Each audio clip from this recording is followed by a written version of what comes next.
Welcome everybody to our Special Educational Needs and Disability Service, and our focus for this one is the wellbeing and mental health. So every few months we run a particular service which has a focus in a particular area, and although we're not in person, so usually we have a really incredible service where our young people and children are able to really interact in whatever way they like, which is really fantastic. We are doing it online today, and so we have got a panel with us and they're going to introduce themselves.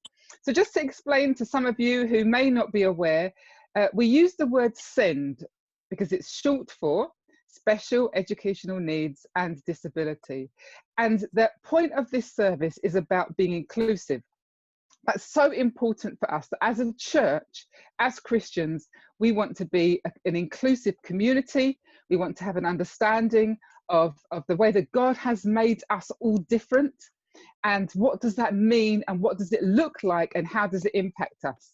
And so we're going to look at that a bit more closely. So as I said, our focus for this time is mental health and well-being, and we're now going to introduce ourselves. So my name's Angela and I'm here. I work in education, amongst other things, and so that's me.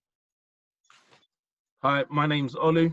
I'm a dual qualified nurse. At the moment I work within CAMS, which stands for Child and Adolescent Mental Health Services, and I'm also a minister in the church in Medway. Hi everyone, I'm Alicia. I am a Southwark Young Advisor and a mental health first aider. Hi everyone, I'm Jackie. I'm a Deputy Nursery Manager in a children's centre, and I'm also the SENCO. Hi, my name is Fola. I'm a project coordinator for the London district of the Methodist Church. I'm here to share some experiences I've had dealing with mental illness. Hi everyone, my name's Samantha. I'm a children's occupational therapist working in various boroughs in London and beyond, and I'm here to offer my professional expertise for children with special educational needs and families. Hi everyone, my name is Abraham. I run a yearly conference called Breaking the Silence, and that's helping tackle depression amongst young Black ethnic minorities. Also, I have a few personal challenges in regards to mental health. So yeah, I'm just here to contribute and answer as many questions as I can. Brilliant. Hi everyone, I'm Adiola. I work within education with Looked After Children, and I'm also part of the SEND team in CLF Greenwich. Fantastic. So just to explain that what we've got is a list of panel questions which have been sent into us from members of the church and the community. So these questions have been put together, and this team are going to look at those. I would also just like to remind you that after this panel, and at the end of the service, there's also going to be a time for prayer ministry, and that will be also on Zoom, and the link will be shared later on. But that is a time for you. If there are things that you're hearing as this goes through, please don't feel you've got to struggle alone. That's the whole point of this part of this session. So we are all going to be available to chat and pray with you afterwards, along with our ministry team. Okay, so we're going to hand over to Adiola and Jackie, who are going to ask our questions. Thank you. Hi, I'm just going to ask the first question. How can we as a church help support families with SEND children whilst in services and other functions? Hi, I didn't get to introduce myself. My name's Sandra. I'm a mother of a child with SEND and also a counsellor. How can we help support? I think the first thing is to acknowledge that our children, there are some children in our midst with special educational needs and disabilities. That's the first thing. And so any kind of stigma or any kind of awkwardness about it is exposed. I think forums like this or services such as this are great because it also brings in awareness. People begin to understand and know that in our midst there are children with additional needs. And yeah, and also I'd say practically in our services, if you see a child with a need, if you see them like running around, you know, maybe just reaching out and helping the parent. What in my experience, sometimes people don't really know what to do, so they kind of act like nothing is happening, and that's kind of a bit weird. So the child is like on the floor screaming, and then people kind of are looking away. I've had that happen even to close friends. They kind of act like they can't see it. but kind of acknowledging it, no taboo. And I think, yeah, it just helps support the parent. And also the child is a person, and so it's nice. Yeah. Can I Brilliant. add something?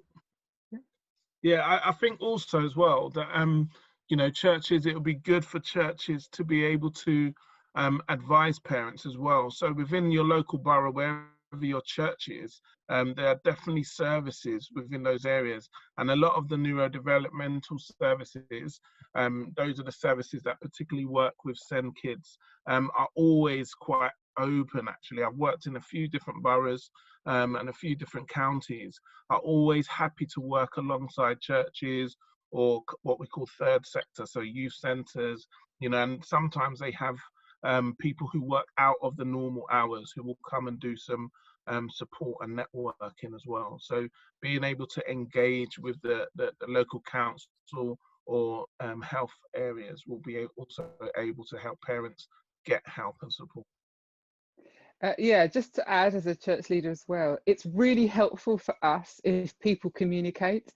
So the suffering in silence doesn't help because we wouldn't know. So for example, someone said to me, it'd be really nice to have somewhere where we could breastfeed. So if you're not breastfeeding, you don't think about that.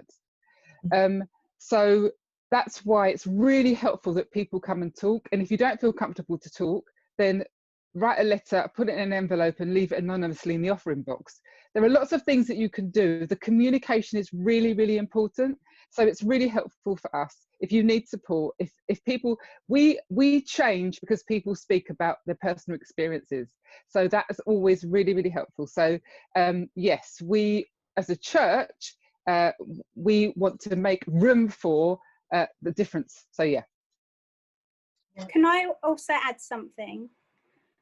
Not unlike our church, there will be other churches that have big numbers, and within those numbers there are actually health professionals who are there, who are ready and prepared to support families, and or just to be an avenue whereby support can be given in a more informal way. So although it's not coming professionally because the environment doesn't necessarily allow for that, it's worth also just being aware of who's around you, who may actually have the skills and the increased awareness to be able to support a family and those who are around them as well, to understand the needs.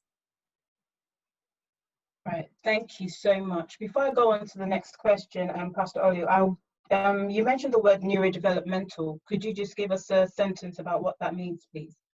So when we look at and think about young people with neurodevelopmental challenges or disabilities, I mean, it's quite a wide a sphere in that sense. So it's young people who have developmental issues around kind of brain development, and it causes them to have disabilities at varying stages, but there's a massive spectrum. So when they say neurodevelopmental, it means some sort of maybe development or difference with their brain pathology, which causes them to act in a specific way. That's not always negative, by the way. Some young children with autism are highly functional and special in that aspect, and it allows them to do things far beyond some of us just in the general population. Okay, thank you very much. Okay, so my next question is for Pastor Olu Fola. It is, would you say mental health is on the increase, or is it that people are being more honest? Go on, Fola, you answer that first. I believe it's both. I believe there has been an increase of awareness and less stigmatization, which has given more people the freedom to talk about their challenges in the area of mental health. Those with mental health challenges have been considered less able, but now more people are seeing the more successful people can also have the same symptoms. On the other side, I also feel that the use of social media has also led to an increase. At times when people post on social media, they only reveal the best aspects of their lives only. We allow those images that we expose ourselves to create insecurities which sometimes also gives us a sense that what we have is not enough, which sometimes also breeds depression. So those are my two views on this particular one. Yeah, I totally agree with Fola. I think he's hit the nail on the head. And I suppose to the question, I'll say yes and no. I think the aspects of mental health awareness is current. People are more aware, people are more educated, people have a bit more of an understanding around mental health, therefore it's increasing. And yes, in the context of people being honest, actually people are having the space and finding people who they can be honest around. Also workplaces and systems are allowing people to be able to get that help or get that support or name what they're going through without it being so much of a stigma. So stigma is coming down. There is still stigma, but it is coming down. Thank you. Thank you. I've got a question here for Pastor Ola and Sandra, please. Has mental health, his mental health because of sin? That's a big question. Okay, I'll start. I'll start. Is mental health because of sin? So I would say yes, and I'll say no. Again, my yes and no question. So yes, in the context of when we sinned originally, the original sin brought these afflictions and challenges into the world. So when Adam and Eve in the garden sinned against God and they ate from the tree, that brought in ailments, illnesses, sicknesses, and so on and so forth. So in that context, yes. Also in the context of that there are things that we can do to precipitate or to how can I say, to that causes us these sort of afflictions, things including substance misuse, sometimes lifestyle choices, etc. These things can bring on or bring about mental health illnesses. But just because you have a mental health illness, it could be biological as opposed to social. That does not mean you've sinned or there's a family curse or anything like that. It's just biological. And that can cause you to have a mental health illness. So it's not always about specific individual sin. I don't know if you want to add to that. No, I think you said it perfectly. It's true. It's a yes or no question. The fallen nature of man means sin has entered the world, and sin brings with it disease and sickness, and curse by default. But then there are things we can do. There's nothing more to add. You said it perfectly.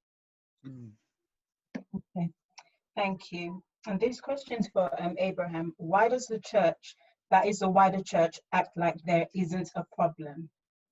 I mean, in my personal experience, I haven't seen that churches act like there isn't a problem. What I have seen is the way that the churches have handled things haven't been the best. So, for example, you're dealing with depression or anxiety and they kind of make you feel like you're not praying enough, or it's because you're not reading your Bible enough, that's why you're having those problems. Or when you say you want to do therapy, I've seen that some churches are kind of against therapy. And so I think it's not that they're silent about it. I just feel like they need to probably, educate themselves a bit more in order to deal with it correctly, to give people the right advice. Yeah. Thank you, Abraham. And I think another point that I wanted to bring up was just from a society level in terms of stigma. I feel like with mental health, even though the stigma is lifting, like Pastor Olu said, I do think that there is a bit of a stigma to do with mental health, and people are scared of having a label attached to them. And I think, as a wider church, it's time to have that conversation about mental health and, how we can best have mental health needs. Yeah. And culture and Jackie, as well. I'll hand over to you. Yes, culture, definitely. Culture. Yeah. Samantha, can I ask you, what advice can you give a family who've had a child or children recently diagnosed with special educational needs or disability? Yeah, I mean, firstly, I wouldn't generalize any experience. Every family is unique and their personal situation. But I would say, in my experience, there's often just a deluge of different things going on, from feelings of shock, relief, sadness, confusion, isolation, fear, embarrassment, anger, desperation, and grief. And I think as individuals, what we can do, if we know a family, a friend, you know, who are parents and have had a diagnosis, is just to allow them the space to grieve and feel everything that they're feeling. They have had the expectation that they were going to have a healthy child, and that has been shattered. And it's a very personal journey of coming to terms with that, and grief is very personal. That journey, that timeline cannot be defined. So it's just allowing them that space, and recognizing that they're grieving, as you would deal with someone who is grieving. So you don't come out with words and comments that are quip and insensitive. If you can manage that, it's a difficult one. But also giving them the time to process the diagnosis. You may have processed it for them, but they have not processed it. So well-meaning, go and do this, go and do that, go and do that. If they're not ready, they're not ready. And ultimately, I would say just to come alongside them, help them to find their way to navigate through that. It can take a lifetime. It can take a lifetime. For some families, they will never accept the diagnosis, and that is their journey. And just to help them find the right support that is bespoke for them as a family, trying to, you know, find that support group for them, because we cannot meet all their needs, but there are services out there that individually and collectively can support them collaboratively. Yeah. Thank you, Sam. So the next question is a question for the men amongst us. Can you help us understand what it's like living with your condition, and do you have some examples of how it might impact your life? Yeah, I'll answer that. When I saw this question, I had a problem with the word condition, because I feel like that's what stops a lot of people from speaking up when they're dealing with anxiety or depression or whatever it is the fact that they're going to be labeled that they have a condition. I don't see myself as someone that has a condition, or I don't see myself as a victim. Do you get what I'm saying? I feel like everyone can be susceptible to mental health. Do you know? It can happen to anyone. Do you know? Whether it's mild or it's on a high level. Do you know? So that's what I would say to that. In terms of dealing with that, therapy is really important. Also having a community of people that you can speak to that also understand you. I think that is really important, knowing that you have a safe space in which you can be vulnerable and share the things that are troubling you, and you're not going to be judged or treated different because of what you've shared. Yeah, thank you. Fola, did you have anything to add? Yeah, sure. So just to give you context, in my case, I've been prescribed meds on 2 different occasions. Over the last 13 plus years, I've also had to see about 4 different therapists, one of them being a Christian. And so in terms of the biological side, I chose not to use the meds at the time just because I felt it was putting me on a downward spiral. And the only way I could stop it was just to stop taking the meds. But that was my personal experience. But I have to say, a lot of things have got a lot better for me now. In the past, I've had symptoms that manifested itself in work-related situations. I remember once, just before I was due to start an internship, I had to go to an A&E because I was feeling really, really anxious. When I've had very average scores in my college work, I'd become very moody and melancholic. So for me, I've discovered to some extent, I've tied my self-worth to my achievements and work. And so in situations where I feel above or doing things that is above my pay grade, anxiety is one of the issues that I've had to deal with in those contexts. So that's really the practical impact on my day-to-day life. Thank you. Thank you for your honesty. And Adrian and Fola, can I just ask you, how, with what you're living with, how do you feel that has shaped you into who you are today? I'd say like for me, it's helped me to understand myself a lot more. That's one thing I've learned. Also, it's also in how it's helped shaped me to have more empathy to other people that are dealing with similar things. Do you know, I now have more understanding because I've been through something similar. So I'd say, and yeah, that's it really. Father, do you have anything to add?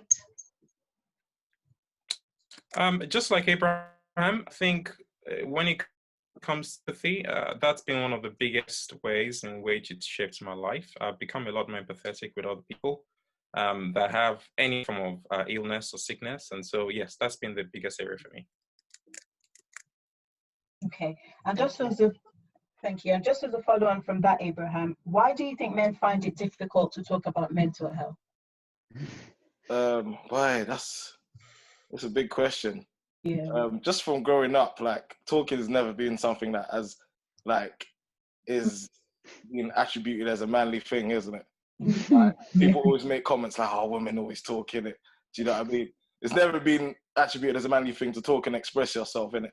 So we're still dealing with that, and a lot of us men, that's how we're raised. Also, amongst men, like we don't really always have. We have friendships where we can talk about a lot of things like football, everything, but a lot of men don't have friendships where they can really be vulnerable and open up about the things that are really troubling them deep down, because a lot of times you feel like you'd be ridiculed. So for example, if you say you're depressed, someone might say something like, "Oh, man up, deal with it, don't worry, man." Do you know what I mean? Those kind of things, innit? And whereas they can be looked at as it's just banter, that could really affect someone. Do you know what I mean? So I think, yeah, reasons like that kind of stop us as men opening up. Brilliant. Thank you. Pastor Olu, can I ask you, what would your top 3 tips for coping with anxiety be? Top 3 tips. Okay.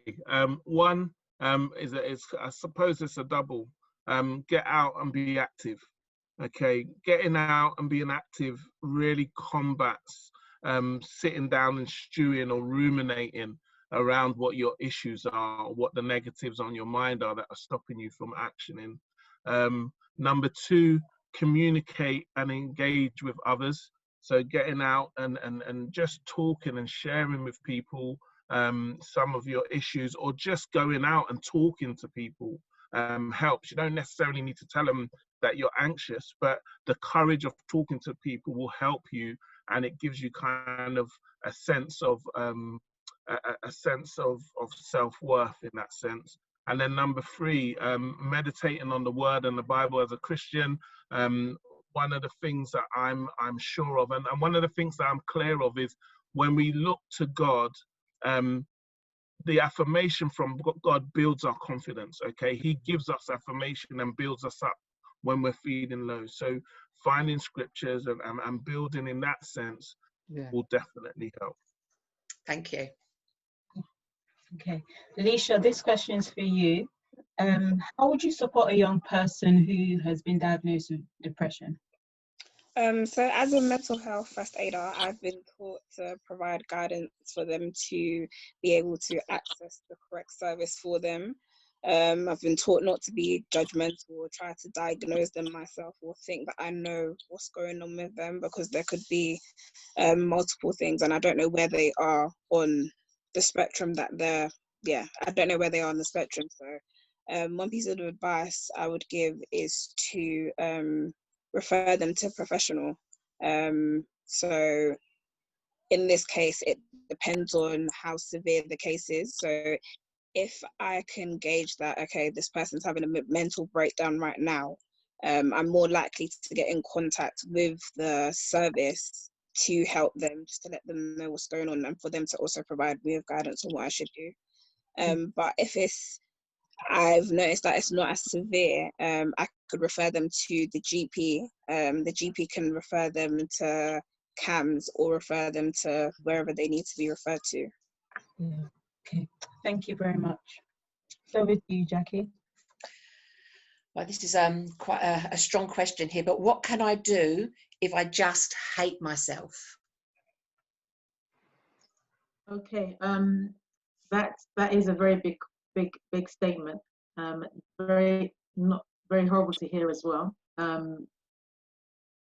if you, in summary, what I would say is that at the end of this service, there's going to be opportunity for people to dial in and get prayer and support, and we can also signpost you to places that you can get support. But when people hate themselves or have like a self-loathing, it can manifest in so many different ways. They can be critical, they can be just basically horrible, they can do many things just to try and take the attention off themselves. But ultimately, we all need to see ourselves the way God sees us. And I know that's very easy to say, and there are reasons people hate themselves, things that may have happened in their life, things people may have said to them. There are many reasons, and a very short conversation like this is not able to capture that.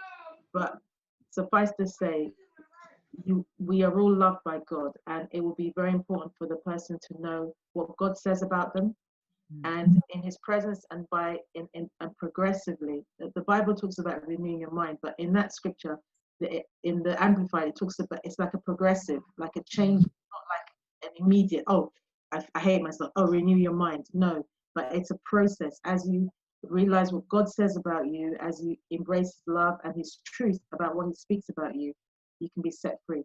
And also there are professionals that can help. And so, yeah, so I would encourage anybody that has those feelings to reach out, and we are here to try and support you.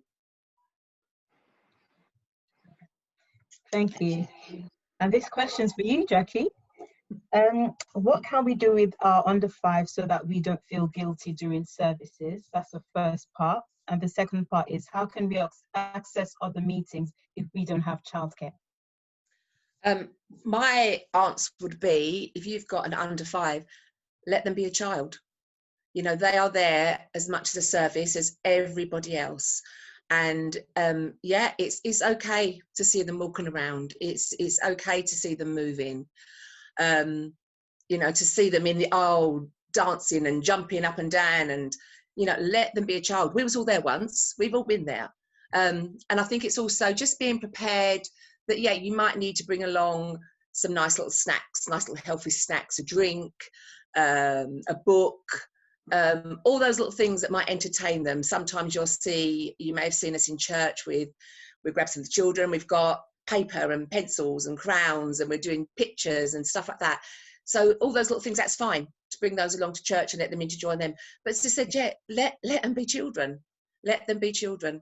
You know, they are part of that service, and sometimes that's their way of expressing themselves and enjoying the service themselves. And as for accessing other meetings, I'd like to hand that over to our lovely Pastor Angela. Yeah, so for us, my heart has always been that we should all of our services should be accessible to everybody. And obviously the challenges that families have is that they can't always access services for children if they, you know, if people are working shifts, or they're a single parent, etc. All the different reasons, if you've got children with disabilities, whatever the reasons are.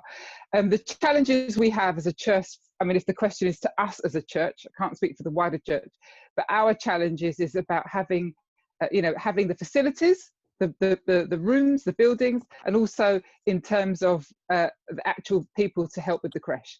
So for us, the priority is that people have got their DBS checks, that they want to be with children.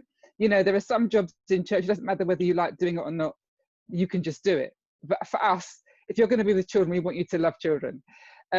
So those are some of the challenges, is to actually have the room space and a creche facility that means we know our children are safe and they're being cared for.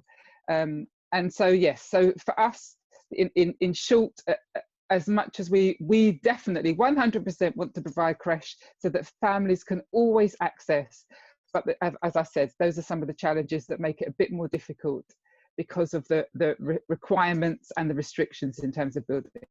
So that's my response to that. Can I say what? I know I'm going to get into trouble. Can I say one thing also as well? I think it's really important for parents not to feel judged by what they think other people are thinking, because that stops them from accessing the service and sometimes coming to church. So don't feel judged by other people when you don't know what they're thinking. You know, if your child runs down the aisle, it's fine. The leaders will help you and support you, or the team will, and they will come back and feed back to you around that. So don't be judged by other people's looks. Yeah. Oh, scary.